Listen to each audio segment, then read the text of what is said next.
Забелязвали ли сте как Кока-Кола продава милиарди бутилки всяка година, но никой вече не говори какво всъщност има в нея? Помислете си само, рецептата уж е тайна, заключена в трезор, известна само на шепа хора на цялата планета. Но защо? Това е просто газирана напитка, нали? Захар, вода, аромат. Какво от това изисква секретност на национално ниво? И тук става странно. Кока-колата във всяка страна има малко различен вкус, но те се кълнат, че формулата никога не се променя. Твърдят, че рецептата е същата от 1800-те, но списъкът с съставки се различава от място на място. Някои използват тръстикова захар, други използват царевичен сироп, трети имат различни оцветители. Но някакси всичко е една и съща формула. Наистина ли? И ако някога сте опитвали кола от Макдоналдс, знаете, че е много по-силна и сладка, почти като друг продукт, но никой не обяснява защо. Просто казват: "О, това е заради съотношението на сиропа." Но защо само една корпорация получава магически по-добра версия? После идва оригиналната формула, тази, в която наистина имаше листа от кока.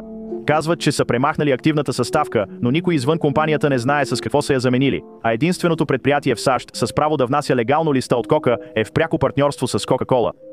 Това не е съвпадение. Не твърдя, че Кока-Кола крие нещо опасно. Просто казвам, че когато напитка има тайна по-стара от повечето държави и никой не обяснява защо вкусът ти е различен навсякъде, има причина да не знаем какво всъщност съдържа.